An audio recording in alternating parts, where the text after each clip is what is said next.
Hello दोस्तों, आज का एसपीडी है पेज नंबर 203 और 204। श्रवणबेलगोला में गोमतेश्वर की विशाल प्रतिमा को चामुंड राय ने बनवाया था 983 ईस्वी में। चंद्रगुप्त मौर्य का पुत्र और उत्तराधिकारी बिंदुसार था। अमित्रघात के रूप में प्रसिद्ध था बिंदुसार। डायमेकस भारत आया था बिंदुसार के समय। बिंदुसार अनुयायी था आजीवक संप्रदाय का। बिंदुसार का पुत्र और उत्तराधिकारी अशोक था। अशोक मगध की गद्दी पर बैठा था 269 ईसा पूर्व। अशोक ने धम्म स्वीकार किया था कलिंग युद्ध के बाद। कलिंग युद्ध 261 ईसा पूर्व हुआ था। अशोक ने बौद्ध धर्म के प्रचार के लिए श्रीलंका भेजा था अपने पुत्र महेंद्र एवं पुत्री संघमित्रा को। शिलालेख का प्रचलन शुभारंभ किया अशोक ने। शिलालेख में प्रयुक्त भाषा थी प्राकृत।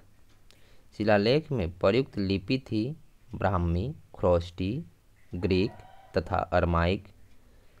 सर्वाधिक ब्राह्मी भाषा में था। ख्रोष्टी लिपि लिखी जाती थी दाएं से बाएं। ब्राह्मी लिपि लिखी जाती थी बाएं से दाएं। अशोक के शिलालेख की खोज सर्वप्रथम टी पैंथेलर ने 1750 में किया था। टोटल शिलालेखों की संख्या 14 थी।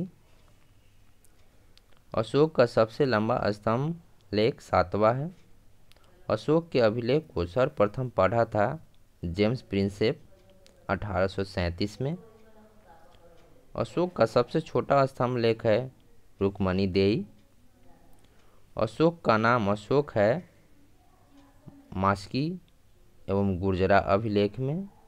मास्की अभिलेख आंध्र प्रदेश में है एवं गुर्जरा अभिलेख मध्य प्रदेश में है।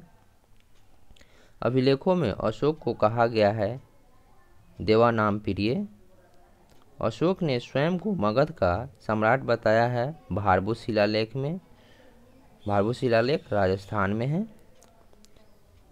कलिंग युद्ध का वर्णन 13वें शिलालेख में है। सांची स्तूप का निर्माण अशोक ने करवाया था। सांची स्तूप मध्य प्रदेश में है। भरौत स्तूप है अशोककालीन जो मध्य प्रदेश में है। भरौत की खोज 1873 में कनिंघम ने किया। श्रीनगर की स्थापना अशोक ने किया। अशोक ने बौद्ध धर्म की दीक्षा ली थी उपगुप्त से। अशोक की मृत्यु 232 ईसा पूर्व में हुआ। मौर्य वंश का अंतिम शासक था बृहद्रथ। मौर्य साम्राज्य की सबसे छोटी इकाई ग्राम थी। शुंग वंश की स्थापना पुष्यमित्र शुंग ने किया। शुंग शासकों की राजधानी थी विदिशा। पुष्यमित्र शुंग ने अश्वमेध यज्ञ कराया था 2। मनुस्मृति की रचना हुई थी पुष्यमित्र शुंग के शासनकाल में। पुष्यमित्र शुंग के पुरोहित थे पतंजलि। महाभाष्य के रचयिता थे पतंजलि।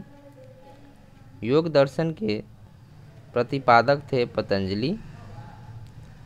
तक्षशिला का यवन राजदूत हेलियोडोरस भारत आया शुंग के 9वें राजा भागवत के समय। शुंग वंश का अंतिम शासक था देवभूति। कौरव वंश का संस्थापक था वासुदेव। कौरव वंश का अंतिम शासक था सुशर्मा। सातवाहन या आंध्र वंश का संस्थापक था सिमुक। सातवाहन वंश का राजधानी था प्रतिष्ठान जो महाराष्ट्र में है। सातवाहन का महत्तम शासक था गौतम पुत्र सातकर्णी।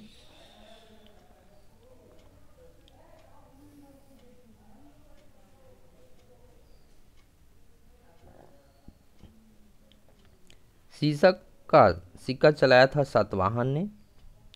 ब्राह्मणों को भूमि दान की परंपरा की शुरुआत की सातवाहन ने।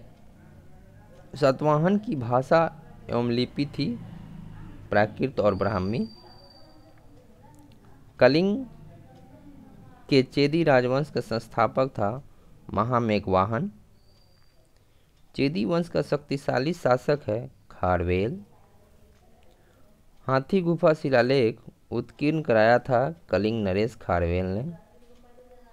हाथी गुफा शिलालेख स्थित है उदयगिरी पहाड़ी में, भुवनेश्वर में है। भारत पर आक्रमण करने वाला विदेशी थे हिंद यूनान, उसके बाद शक, फिर पहलव, फिर कुषाण। हिंद यूनानी की राजधानी थी साकल। भारत में सर्वप्रथम सोने के सिक्के जारी किए हिंद यूनानी ने। सैनिक शासन व्यवहार में लाया ग्रीकों ने। भारत आने वाला प्रथम यवन थे डेमेट्रियस।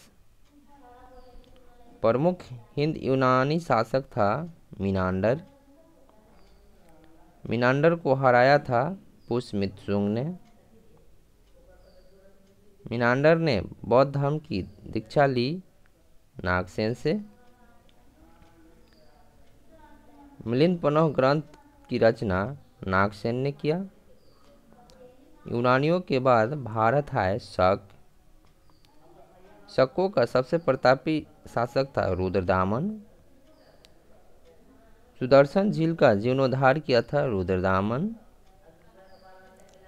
संस्कृत में जारी पहला अभिलेख है जूनागढ़ या गिरनार अभिलेख, जो रुद्रदामन द्वारा जारी किया गया है। जूनागढ़ अभिलेख संबंधित है मौर्य से। पहलव की राजधानी थी तक्षशिला। कुषाण वंश के संस्थापक था कुजुल कटफिसेस। कुषाण वंश का प्रसिद्ध शासक था कनिष्क। कनिष्क की पहली राजधानी थी पुरुषपुर। कनिष्क की दूसरी राजधानी थी मथुरा। कनिष्क अनुयायी था महायान संप्रदाय का। कनिष्क के दरबार में थे नागार्जुन, अश्वघोष, वसुमित्र और चरक। आयुर्वेद के जनक माना जाता है चरक को। भारत का आइंस्टीन कहते हैं नागार्जुन को। शून्यवाद के प्रवर्तक थे नागार्जुन। सिल्क मार्ग को आरंभ कराया कनिष्क ने। शक संवत चलाया कनिष्क ने 78 ईस्वी में। राष्ट्रीय कैलेंडर आधारित है शक संवत पर। राष्ट्रीय कैलेंडर का प्रथम माह होता है चैत। विक्रम संवत की शुरुआत 58 ईसा पूर्व में हुआ था। बुद्ध की मूर्ति का निर्माण कुषाण काल में। बाल विवाह प्रथा प्रारंभ हुआ कुषाण काल में। गंधार शैली फली फूली कुषाण काल में। शुद्ध सोने के सिक्के चलवाए कुषाण काल में। प्राचीनतम सिक्का कहलाता है आहत सिक्के। कुषाण वंश का अंतिम शासक था वासुदेव। गुप्त वंश का संस्थापक था श्रीगुप्त। गुप्त वंश का वास्तविक संस्थापक था चंद्रगुप्त प्रथम। गुप्त वंश चलाया चंद्रगुप्त प्रथम ने 319 ईस्वी में। गुप्त संवत चलाया चंद्रगुप्त प्रथम ने 319 ईस्वी में।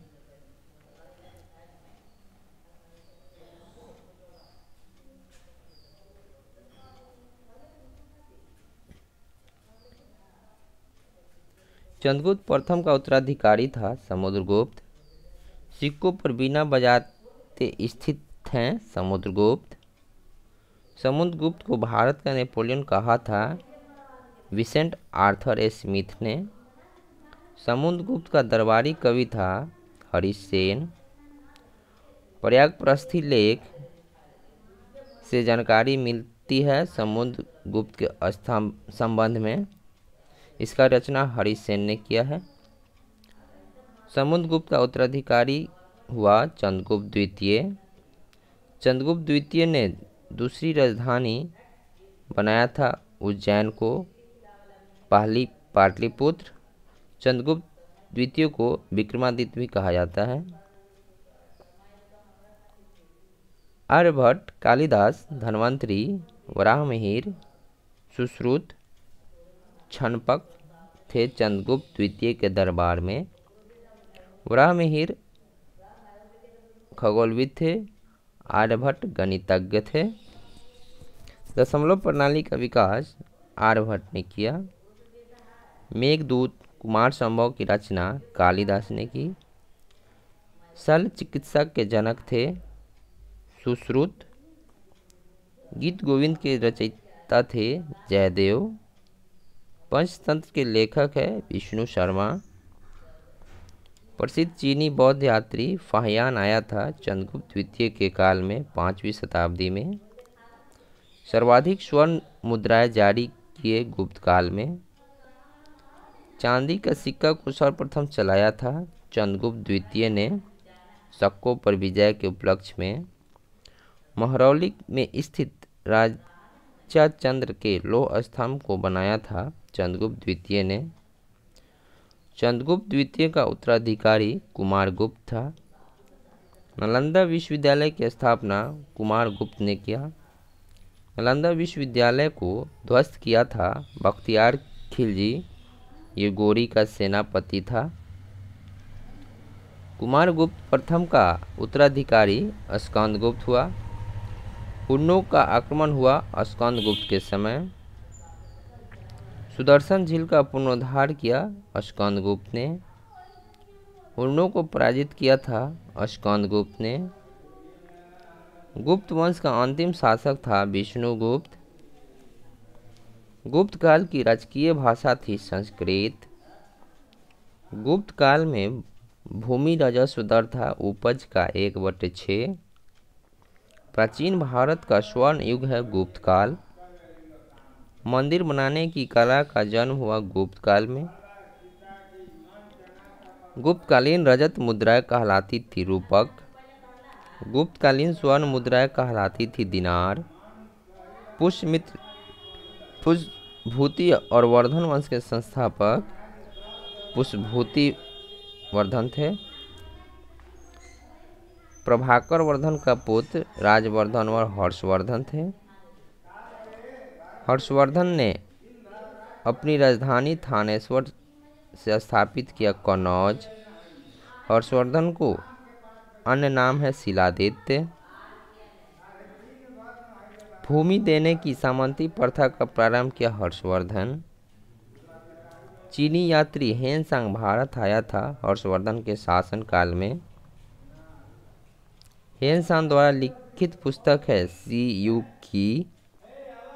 यात्रियों में राजकुमार, नीति का पंडित और शाक्य मुनि किसे कहा जाता था? हेनसांग को। हर्षवर्धन का दरबारी कवि थे वानभट्ट।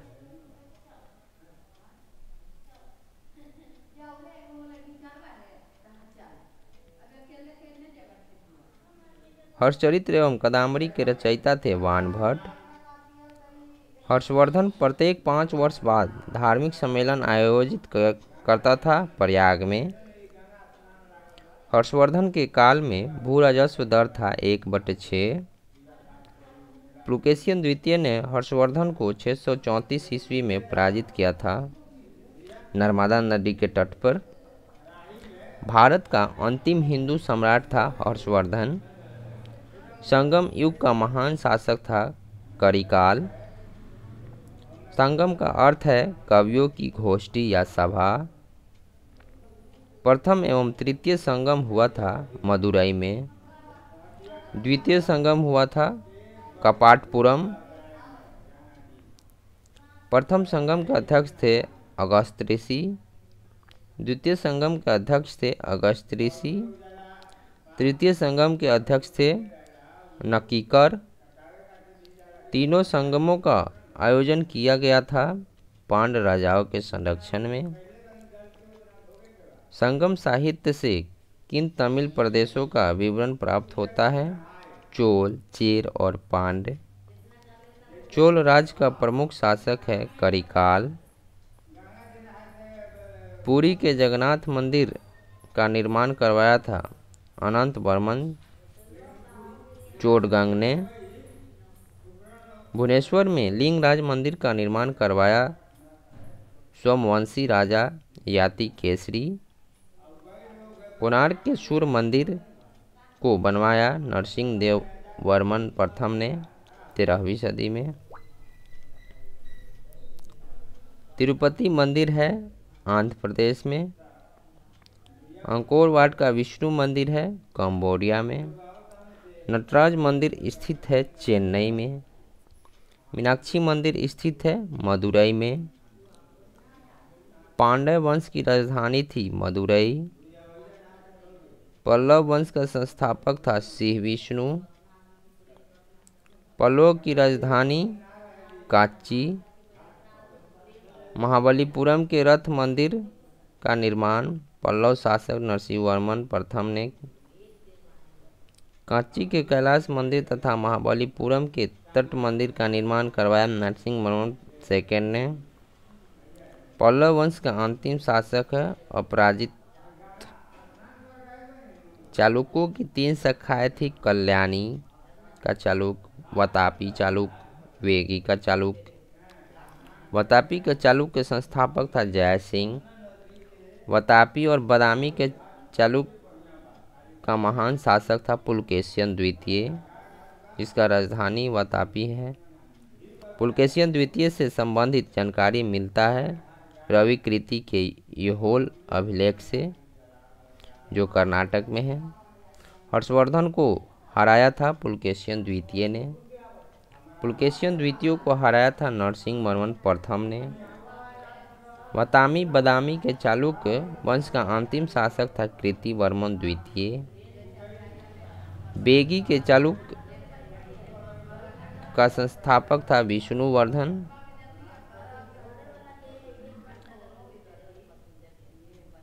विष्णुवर्धन की राजधानी बेगी था। होयसल वंश का संस्थापक विष्णुवर्धन। होयसल वंश की राजधानी थी द्वार समुद्र।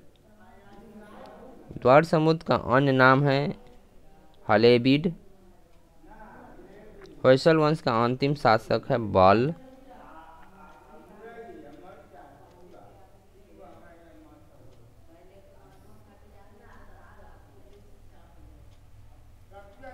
राष्ट्रकूट वंश का संस्थापक था दंती दुर्ग। राष्ट्रकूट वंश की राजधानी थी मानखेट। एलोरा के एलिफेंटा का निर्माण राष्ट्रकूटों ने किया। अजांता एवं एलोरा गुफाएं महाराष्ट्र में हैं। बौद्ध गुफा मंदिरों के लिए प्रसिद्ध है अजांता। बौद्ध, हिंदू एवं जैन धर्म से संबंधित गुफाएं हैं एलोरा में। सर्वाधिक हिंदू गुफाएं हैं। एलोरा के कैलाश मंदिर का निर्माण करवाया था राष्ट्रकूट शासक कृष्ण प्रथम ने। त्रिमूर्ति शिव के लिए विख्यात गुफा है एलिफेंटा। राष्ट्रकूट वंश का अंतिम शासक है कृष्ण तृतीय। राष्ट्रकूटों के पतन के बाद कल्याणी के चालुक्य वंश की स्थापना की तैलब द्वितीय ने। तैलब द्वितीय ने अपनी राजधानी बनाया मानखेट। कल्याणी के चालुक्य वंश का सबसे प्रतापी शासक था विक्रमादित्य सिक्स। विज्ञानेश्वर थे विक्रमादित्य सिक्स के दरबार में। हिंदू विधि ग्रंथ मित्राक्षरा के रचना विज्ञानेश्वर ने किया। चोल वंश के संस्थापक थे विजयालय। विजयालय की राजधानी थी तंजौर और तंजावुर। चोल वंश का प्रमुख शासक है राजराज प्रथम। तंजौर के वृद्धेश्वर के शिव मंदिर को बनवाया राजराज प्रथम ने। श्रीलंका पर विजय प्राप्त की राजराज प्रथम ने। चोल काल में भूमि कर था उपज का 1/3। चोल काल में विष्णु के उपासक थे अलवार। चोल काल में शिव के उपासक थे नयनार। नटराज की कांस्य मूर्ति है चोल काल की। नौसैनिक शक्ति के लिए प्रसिद्ध था चोल। मंदिर निर्माण कला में विमान शैली का प्रचलन हुआ था चोल वंश के शासनकाल में। स्थानीय स्वशासन विशेषता थी चोल वंश का। गंगईकोंड चोल कहा जाता है राजेंद्र प्रथम को। चोल वंश का अंतिम शासक है राजेंद्र तृतीय। पाल वंश का संस्थापक है गोपाल। पाल वंश की राजधानी है मुंगेर। पाल वंश का प्रतापी शासक धर्मपाल। विक्रमशिला विश्वविद्यालय की स्थापना धर्मपाल ने 770 से 880 ईस्वी के बीच में किया। पाल वंश का अंतिम शासक था मदनपाल। सेन वंश की स्थापना सामंत सेन ने किया। सेन वंश की राजधानी थी नदिया। हिंदी में अपना अभिलेख उत्कीर्ण करने वाला प्रथम राजवंश था सेन वंश। सेन वंश का अंतिम शासक था लक्ष्मण सेन।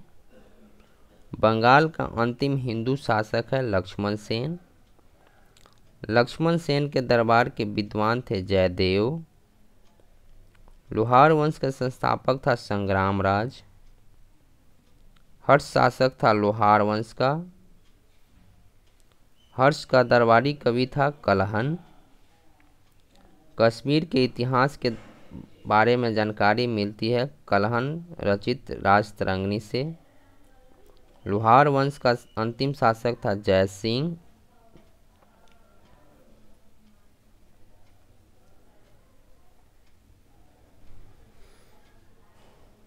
गुर्जर प्रतिहार वंश का संस्थापक है नागभट्ट प्रथम।